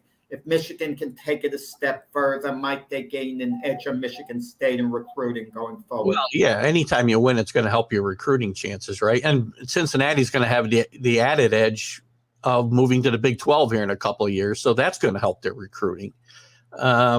Just getting to this playoff helps Cincinnati's recruiting, and I think they're the big winner here, whether they win a game or they don't. They're the big winner here, and so are all the other group of 5 teams, because kids, rather than go sit and be a third stringer at Alabama or Georgia, might want to go somewhere else where they got a chance to play. How can you not root for Cincinnati? Jack, let's push out before we run out of time. Yep. Let's talk a little bit about the Knicks. The Knicks quietly have won 3 in a row. Yep. They're keeping the other teams under 90 points, which means they're starting to play defense again. They're 17 and 18. Is this where the Knicks? Well, they have to make a move. Will this continue, Keith? Are they going to continue playing good defense and keep this team together and keep that chemistry rolling? Well, we got to, yes, wins are wins, and it's good for confidence and momentum. Obviously, they didn't beat 3 of the best teams in the NBA, obviously, but wins are wins, and it's good for the Knicks to get there. The key to me is the fact that Kemba Walker's continuing to play and play well, and he may be even a bigger. And we've talked about this on this show a couple of times. Quentin Grimes is now a major part of that rotation and brings energy to that lineup that it didn't have before. And I think that's going to be a key going forward. And also quickly had a good game coming back out of the COVID protocol as well. Very, very important things. We have to remember during this swoon that the Knicks have had, they've had all kinds of guys out of the lineup. Now Randall's in COVID protocol. I don't know how many games he'll miss. He's going to miss at least one game, I think. Barrett's back and playing better, by the way, too. Look at this team. This is not. They do have to to capitalize on this, Mac, and they've got to get some momentum going because you couldn't continue to fall behind, right? They're a game under 500 now. They've got to be able to beat better teams the way they're beating these teams. And defense, as we talked about week in and week out, was their identity last year, and they need to get back to that identity. And I think you're starting to see it. And Grimes is a shutdown defender in that backcourt as well. So he's going to bring a lot to this team if Thibodeau continues to play him as the team gets healthier. And all signs point to they will, at least as long as Rose is out. Yeah. I mean, look, Kemba Walker, I thought would be a big get for the Knicks, but of course, he had his problems earlier this year, and it's good to see that he's starting to come of age again. And good run right now. We definitely need him to play well. I'm just encouraged that they're keeping teams under 90 points. That shows me that defense is starting to come back to the Knicks, and that's what makes them good right now. They don't have a scoring machines on their team, or any superstars for that matter. So that's the way they're going to win. The Patriots finish off with the Jags in Miami. Really interesting. I think if you look at the games, Jags, you should win. If you don't beat the Jags, then Belichick will probably shoot somebody. Miami's going to be a tough one, Keith. Miami's got a big game against Tennessee. If they win that game, then they're 9-7, and then they play you, and you should be 10-6. But Miami is in the will probably be a wild card team if they could beat Tennessee. Yeah. What do you? Go ahead. Go ahead, Keith. That's okay. Miami is playing really good football, 7 wins in a row, obviously. If things stay as they are, even if they end up tied at the end of the year, Miami is going to win the tiebreaker against the Patriots if they beat them that last week. Everything's going to come down, most likely, because I don't see the Bills losing the division now myself. They got the Jets, and I can't remember who they play this week left, but they should win both games. Yeah. It's going to come down to the Patriots and the Dolphins. No matter what happens this weekend, most likely next weekend will be for a playoff spot. Yeah, Bills are playing the Falcons, and they're playing in Buffalo, right. so that they'll win that game. Yeah. I mean, maybe I'll be a Jets fan next week. I mean, listen, the way me and Jack were talking, all the preseason favorites we thought, and then all of a sudden the league went into craziness where everybody was beating everybody, and the bad teams are beating supposedly the good teams. But it looks like at the end of the year, the early season predictions are coming true, right? I mean, you got all the people that were favored, except for maybe Cincinnati, up near first place. So despite all the parity, the cream rises to the top. Now, New England is a real interesting case to me because you have the coach. Your defense is not as good as it looks. I mean, they bend but don't break, but that leads to ball control. And your quarterback still needs to take it to the next level. I don't know if he can do that in the next few games, Keith. Well, the problem there is, it's a bit of a cliche about the rookie wall, but I think it's a real thing. And you either hit it and you stop, which it's clear to me that the last 2 games, Mac Jones has hit that wall, or you fight through it. Guys have done that. And this is a big, even this week against Jacksonville is a key and it's a good time to play Jacksonville, right? And get a little confidence back in Mac Jones. I'm sure his confidence is waning a little bit with the way he's played the last couple of weeks. But the Patriots as a whole have got to get back to being more physical. That's what they were during their winning streak. They were out physicaling team, and that's not even a word. But that's what they were doing. They were beating teams up at the line of scrimmage, and they were just, even on defense, roughing up wide receivers, playing very physical football. And they've gotten away from that a little bit. And they were starting to believe their own hype. J.C. Jackson this week was talking about how they should name an island after him. And I'm like, just shut up. And he played a horrible game on Sunday. Of course he did. I'll name Noah. I like Atlantis. We'll name that island after you because that sank to the bottom of the ocean, JC. Right. I'm still confident they can turn this around. If any coaching staff is going to do it, it's this one. And again, they just need to get back to what they're doing. They still ran the football well last week. Damian Harris had a good game. Maybe they should have committed a little more to it. but they just have to get more physical and get out in front of these games. They're falling behind in these games, and that's what's really hurting what they want to do on offense.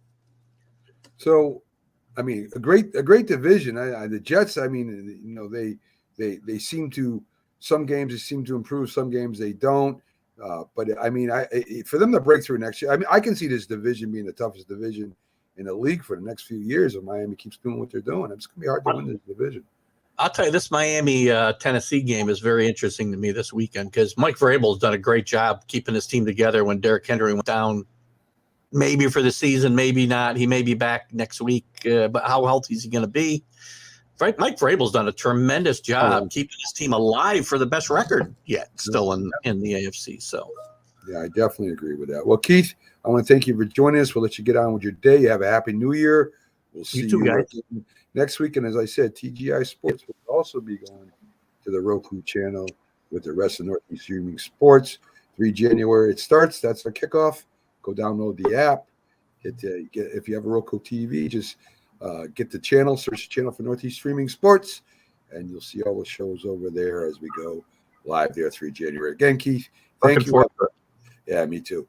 You have a great day and Happy New Year again. Happy New Year. We'll see you in the new year, Sunday morning. Definitely. So there you go, folks. TGI Sports Talk with Keith Engel. I have Philly sports guy patiently waiting backstage as we do our timeout. Jack is going to have to split and go cover a boxing event, which is his weigh-in. Yes, a weigh-in. Well, that's an event, I guess, right? I guess weigh-ins. They're like events. So Jack will be doing his other job that pays far less than this one. But anyway, so joining me for the last half hour, we'll have Pags on with me, and we'll be right back, folks, after these messages.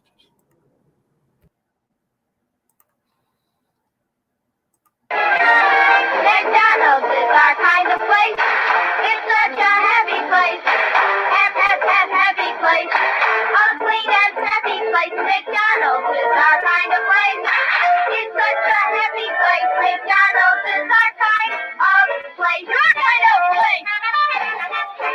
McDonald's believes in getting food to your kids before they get to each other. Such good food, too. McDonald's famous French fries, triple thick creamy shakes, lean beefy cheeseburgers and hamburgers, icy cold soft drinks. And here's a plus, spill-proof lids on all beverages.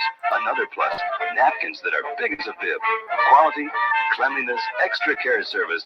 That's McDonald's. A total value that's unmatched anywhere. McDonald's is our kind of place. It's such a happy place. McDonald's is our kind of place. Your kind of place. When you hear the word asthma, you probably think of shortness of breath, coughing, or inhalers. Lots of things can trigger asthma, but the fact is that asthma doesn't just attack, it can kill. But with proper medical management, asthma is controllable. If you experience shortness of breath, wheezing, tightness in your chest, or persistent nighttime coughing, you may have asthma. See your doctor and get the facts. You'll breathe easier. For more information, call 211-INFO-LINE. A message from the Connecticut Department of Public Health, keeping Connecticut healthy. When the job is done, this guy'll be ready to dig into something mighty good to eat. How do you handle a hungry man? The manhandlers. One of the manhandlers is Campbell's vegetable beef. Gets a man-sized supper off to a good hot start. Good. The manhandlers. We all make choices. When it comes to alcohol, kids make choices whether to drink or not. Bye, Dad. Bye-bye. Remember, I'm going to Alex's party tonight and sleeping over. Hey, have a seat for a second. Remind me about that party again? Alex is just... And adults make choices whether to talk about it. That's true of parents and every other trusted adult in a kid's life. Kids want to know our expectations when it comes to alcohol and other drugs. They want guidance and honest answers to their questions. And it makes a difference when the message is consistent and part of everyday conversations. So talk with your kids and help lead them on a positive path. Because when you talk, they hear you. For more information about talking with your kids about underage use of alcohol and other drugs, visit underagedrinking.samhsa.gov. can see right now, without LeBron, Lakers are struggling. Let me tell you about a team I hate, all right? I know the Dallas Cowboy fan is here, so I had to make sure he knew how much I hate this team. I'm ready. I've often said that the people who run baseball, they try very hard to ruin it. I'm from Brooklyn. I don't have a problem saying it to his face. Oh, I'm from Brooklyn. Hey, isn't he?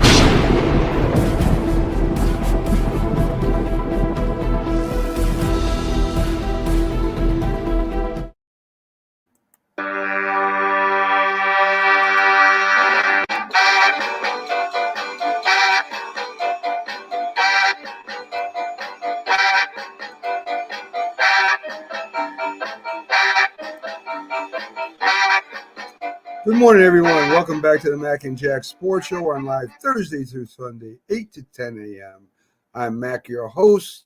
Jack had to check out to go to a boxing weigh-in. As most of you know that follow the show, he is a boxing writer, works for Boxing News out of UK. Been doing it for over, 50, 60 years. Hall of Famer. But to kind of fill in and come in on as a weekly guest, as he does every Friday, we have the Philly sports guy himself, Jamie Pags. Let's bring him up. How you doing today, James? Good morning, Mac. How are you? I didn't call you Pags like I normally do. I don't know why, but you know. I still responded like it was nothing. So it's like you can call me just about anything, and lately everybody has been. So. well, you know, I mean, we all go through that. I get called a lot of things besides my name too. Trust me. Pags, you know, I mean. I was talking to Keith and Jack about this. The NFL this year, we had a lot of preseason favorites. You picked the Eagles to finish over 500. Great pick. Most people didn't think that. But the NFL's been a little weird this year, right? A lot of teams, they were talking about parity and all this good stuff. But in the end, the good teams, the teams that we thought in preseason were going to end up in first, for the most part, are in first place, right? We picked, Kansas City, we thought was going to get there. We thought Buffalo was going to get there. That the Dallas Cowboys were the preseason favorite, Tampa Bay, and so on. But the only team that I can think of, and I'm going to go off the Eagles for a second, that we didn't expect to do anything was Cincinnati. We thought they would have a decent team this year. But, man, they played really good this year. They have a shot at clinching that division up. And, part of it's because Ben got a little older, Cleveland, Baker Mayfield and the problems they have there. And Baltimore just doesn't look like Baltimore this year. I don't know if it's because Jackson or, the receivers aren't up to par or the running backs have been hurt. A lot of teams have had a lot of problems. You got any thoughts about the Bengals? I mean, do you think they could beat Kansas City this week and maybe get up there to be, amongst the best teams in the league? I think that they definitely have a possibility. When I watched Burrows play against the Eagles last year, where they played to a tie, I watched that kid get crushed by the defense. I think we got 8 sacks that game, and he got up and he brushed it off, and he was a competitor. And I said then, I think that this kid's for real, and he proved it this year. I mean, he came back off that injury and has led this team over and over again. And right now they're on the top of the division. With the way that they have won the last few games, I think that they definitely have a chance. The hard part is going to be scoring on that defense. That the Kansas City defense has showed up, which is wasn't there in the beginning of the season. Even when they played the Eagles, it was an outscoring duel where they are able to stop us, and you can't trade 7 points for 3 points against that team. You have to, as they say, put the puck in the net. You got to score touchdowns. You can't go field goals.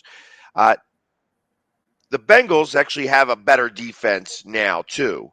I think they're 4th against the rush, which means that you have to, you're going to make Patrick Mahomes beat you, and he absolutely can. Right.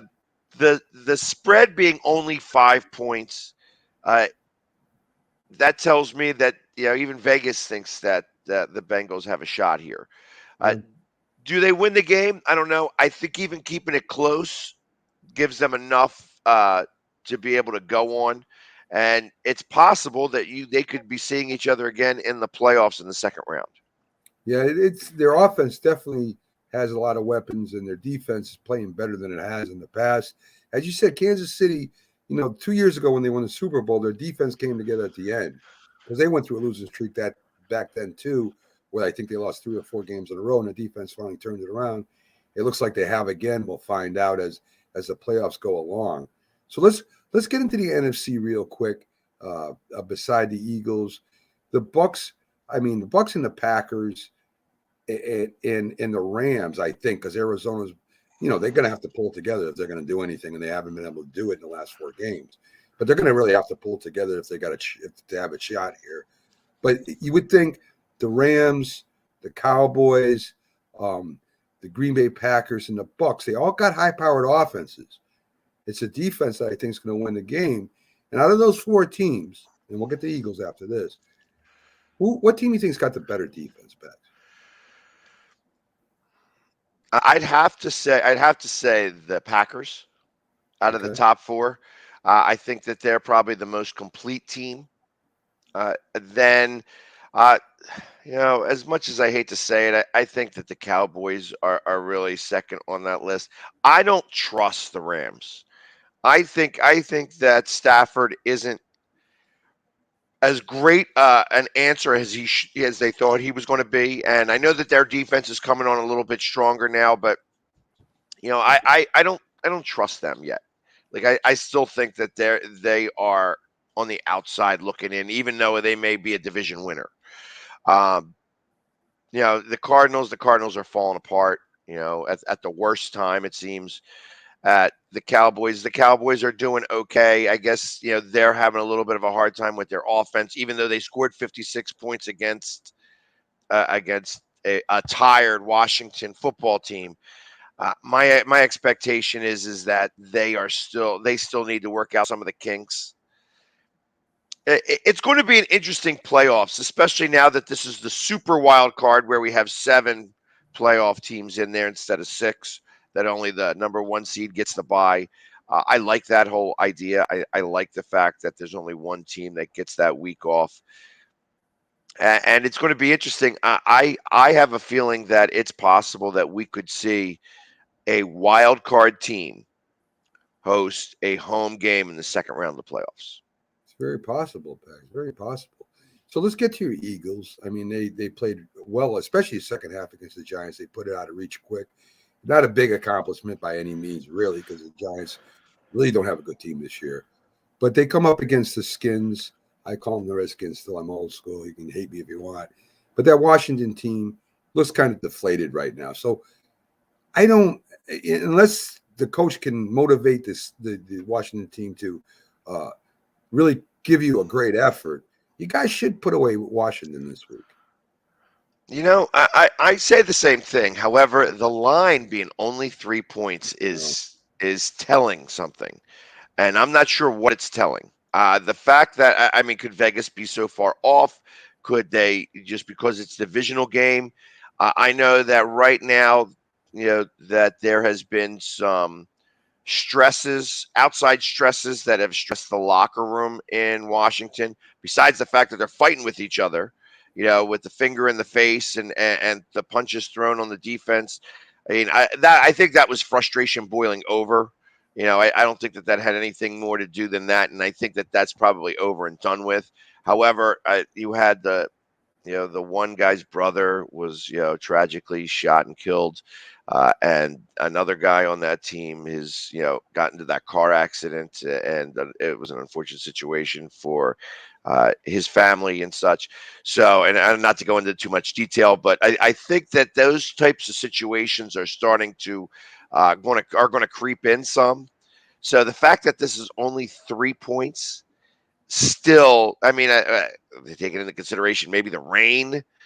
I don't know. I don't know why it's only 3 points. I think the Eagles are a much better team, even though they are playing in Washington. I would have expected to see that number somewhere around 5 or 6. Not at 3. That leads me to a question because that just pops in my head. Everybody says what a great coach Ron Rivera was. He went through that battle with cancer last year. He did a good job with the Panthers. But to say he's a great coach, I mean, when you say great, coaches come to mind. Bill Belichick, Tomlin, Harbaugh, even down in Seattle. His name, I got a brain freeze right now. Pete Carroll. Yeah. I mean, that's who I think of. And they're saying Ron Rivera is a great coach. Is he really a great coach? I mean, this team, had a great defense. They had to get a quarterback, which they haven't resolved in the last couple of years. Their running game is okay. It got a little better. The passing game, a little bit better. But is he really a great coach? I think he's a good coach. I wouldn't put him in the great category. I mean, to be a great coach, you left Andy Reid off of that list. There are a number of great coaches that are in the league right now. Then I think that there's second tier, and I put him in the second tier. I don't think that the fact that he was able to coach through cancer and stuff like that, I believe that motivated his team. I know it specifically motivated the team in the second half of the Eagles game in the first week of the season last year, when he was there for the first half and then had to go get rushed to the hospital. And that's when they diagnosed him with cancer. So when that happened, obviously the team played for him, and it was probably their best half of football for the first 8 weeks of the season. Yeah. And when that happened, and then he comes back. Now you're kind of fighting. You're fighting for the coach just because that he does have a name. He has been in the NFL for a long time.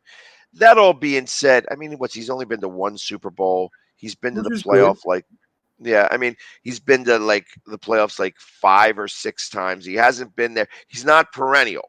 He doesn't get there every year. And I feel like great coaches find a way to make it there every year. Yeah, at least 9 out of 10, right? I mean, you can't be perfect every season, but everybody talked about, Washington picks up, a great coach, and I watched them, and they improved definitely, and then they kind of fell off, and for a lot of reasons. But a lot of teams have the same problems they have. Back, a lot of teams are going through a lot of things. And then it makes you wonder what would have happened if Fitzpatrick was healthy this season.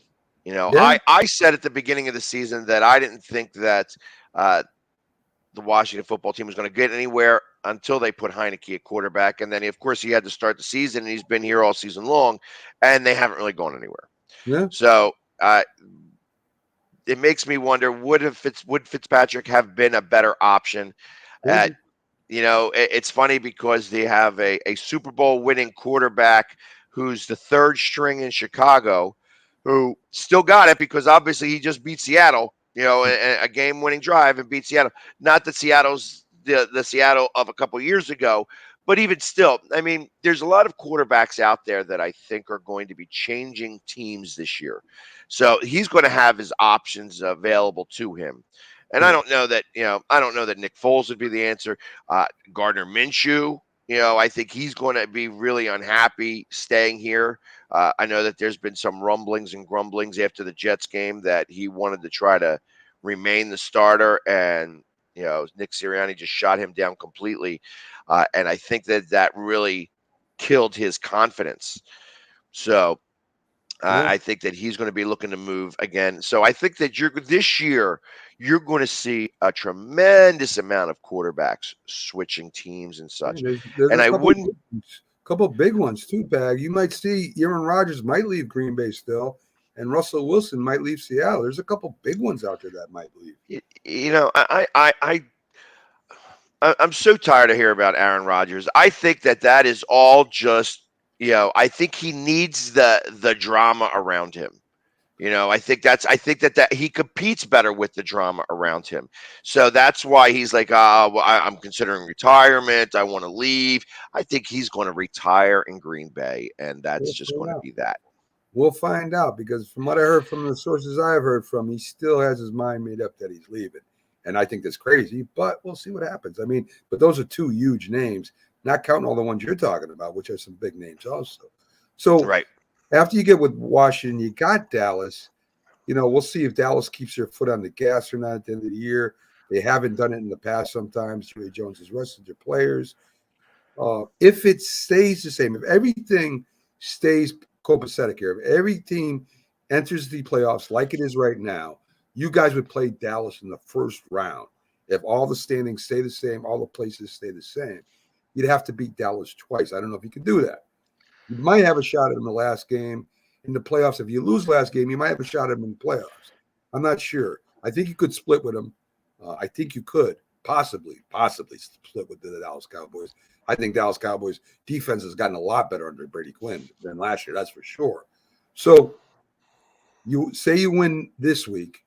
You got the last game against Dallas. They're going full out. That's going to be I have been talking. I guess bantering is a better word. In a lot of the NFC East groups on Facebook with Dallas fans saying that I want Dallas. I want to play Dallas back to back. I feel that our team right now is much better than it was in week 3.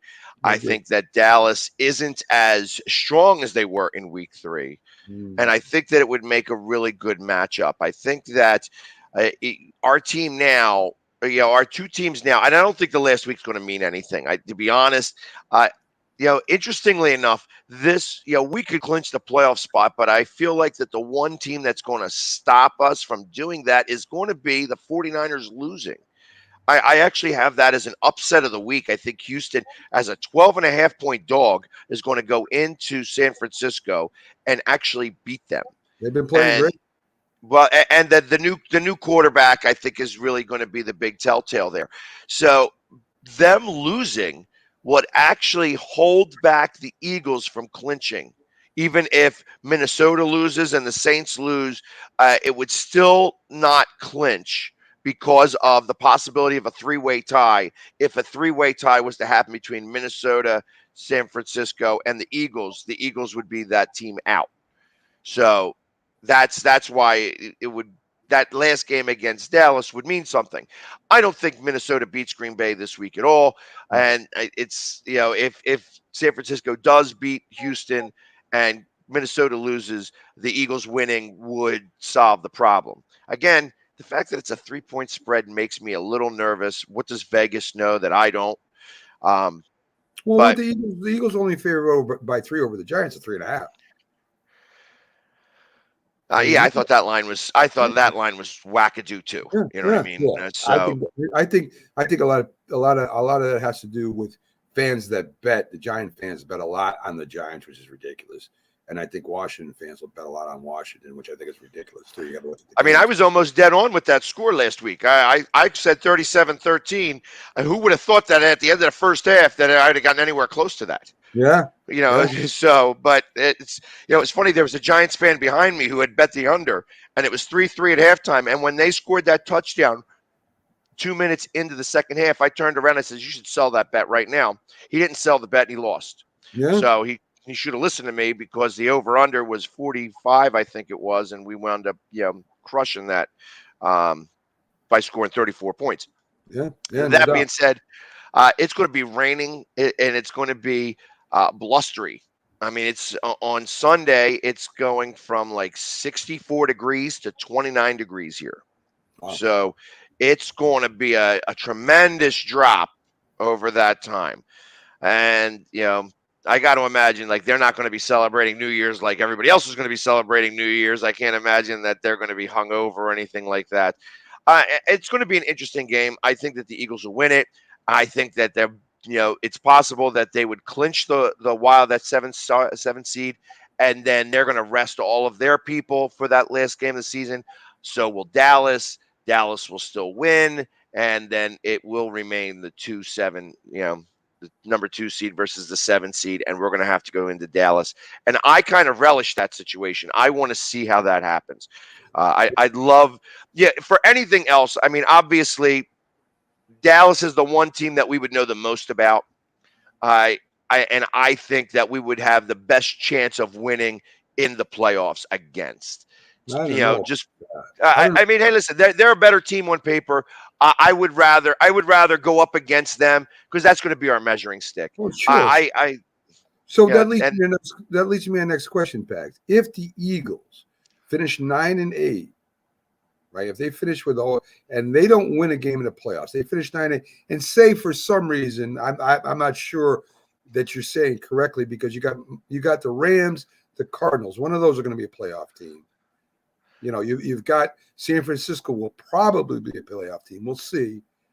So I guess you would get the last playoff position if you go 9-8. I'm thinking. I might be wrong. But so if we were to go 9-8, we would be in the number 7 spot. We would not be able to jump over San Francisco.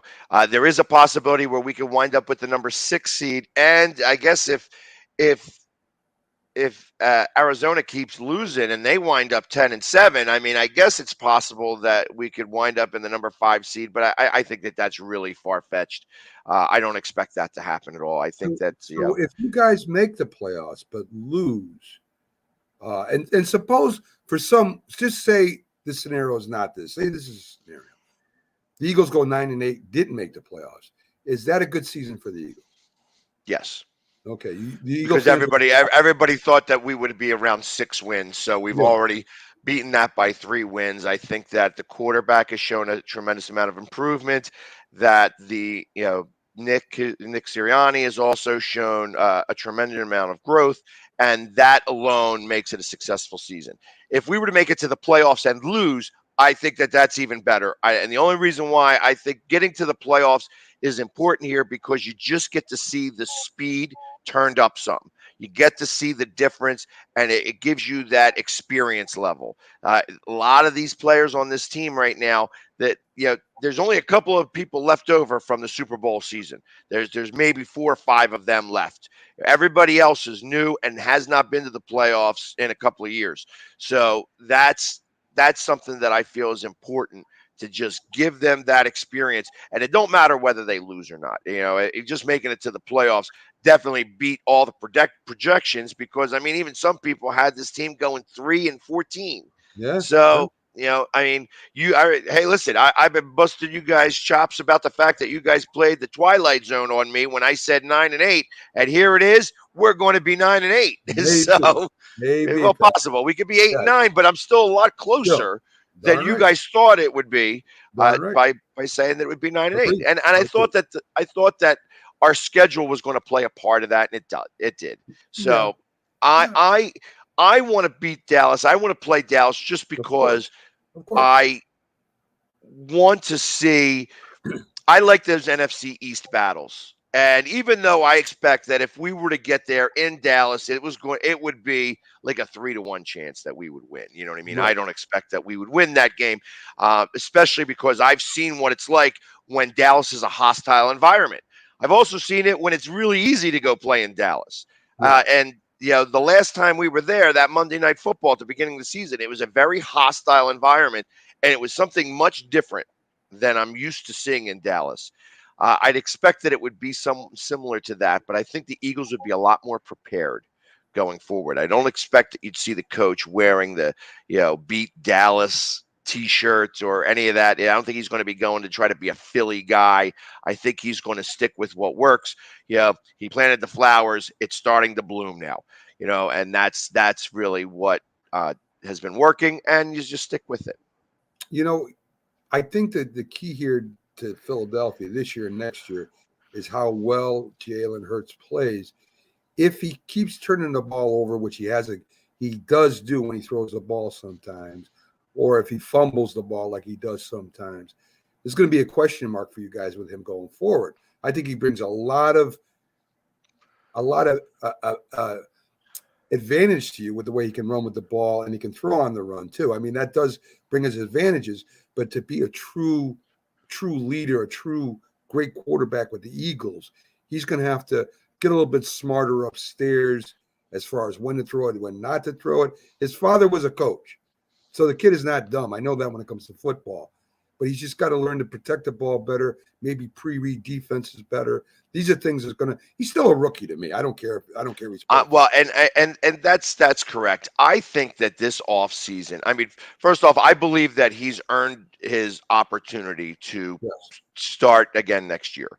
So that being the case, he's going to go into this offseason being the guy, at least for another season, and he's going to have all of the film to be able to watch and see all the things that he did. I expect to see a big upgrade in the football acumen. Obviously, you can't teach arm strength. I think that that's still going to be an issue. I think that he will get much better football IQ because he's been there. He's going to be able to see some of the problems that he's had. He's going to be able to resolve some of those. Yes, turnovers are still going to be an issue. You got to make sure not to turn the ball over. And if you're running with the ball outside here, I mean, he's a running quarterback, so he has a little bit of the Mike Vick in him where he's holding the ball out and all you got to do is swipe it away some and such. Those are the types of things that you got to get better at. But my expectation is that he is going to get better at that. He likes working on his craft. And that's important, especially having a father who's a coach. I think that he's gonna have a huge jump in that regards because now he has a full season under him, and that's why I think the playoffs are really important here, just to give him that experience as well. That's a good point, Pags, because listen, Dak Prescott's got a lot of potential, but he hasn't been able to really win the big game, and that's another hurdle he's got to overcome. And right now he's, miles ahead of Jalen. So we'll see what happens. I mean, it's going to be very interesting. Real quick, your 76ers beat the Nets, which Embiid and listen, Maxey continues to play really well for you guys. If there's a most valuable player to me this year for you guys, it's Maxey. He's done a great job for you all this year. So you guys are still valid there. You're in sixth place, and even in the NHL. Even your Flyers are still in the hunt. It's still early. I think they're only a few games back of the fourth position. So you guys are still valid. There's still a shot there, Pags. So after that 10-game losing streak, we've gone on a 5-0-2. We tie loss last night against San Jose, who's probably one of the best teams in the West this year. And of course beating Seattle coming off of that week and a half long hiatus. Seattle's not, of course, being an expansion team, they're not the great team right now, but got to put together the wins. Yeah. I don't know if it's the coaching staff that's doing this or, just how the pendulum swings when you lose so many games, eventually you got to come back and it's going to start to win a certain amount of games. The interesting thing about the Flyers is that every time that they have lost 10 games in a row, that season they've made the playoffs. Well, so it's actually been something that's bonded them. It's a good omen, huh? So anyway, all the Philadelphia teams are relevant. Still, I mean, it's still early in basketball and hockey, but you're not definitely in the bottom, not having a chance yet. It's still early in the season, and I think the 76ers may not be able to be a playoff team right now. They may have to make a move or something, but they'll get in the playoffs. I don't think they'll win right now as the team's constructed, but they'll get there. What I did like last night is the chippiness. There was a little bit of chippiness between the Sixers and the Nets, and that showed me something. There was a little bit of fire, and I feel like this team needs a little bit of fire. That they have been lackluster in a lot of games, and this was a game where they felt they needed to play. Plus, we had a group of people up there, so I mean, there was a bunch of people from Philadelphia that went up to go watch that game. So it was good to see. Philly sports trips again come back with a big win. All our bus trips so far were undefeated, so that's another good thing since we're going down to Washington. Excellent, man. Excellent. Hey, Pags, thanks for joining me for the full half hour here. Like I said, Jack had to take off. It's always a pleasure having you on as a co-host. Happy New Year to you. Hopefully things turn around in New Year for everybody out there. It's been a rough couple years, and it doesn't look like it's getting any better. As I said before, we've survived a lot of things worse than this, and we've always seemed to bring it back together. Folks, we'll see you tomorrow on the Mac and Jack Debate Show with Dr. Paul Semendinger, and we'll see you Sunday on the big show with Pags here. Hope coming in, giving us our Philly update. Have a great night today, folks. And again, if I don't see you tomorrow, Happy New Year. Take it easy. Happy New Year, everybody. Be safe. There you go. There you go.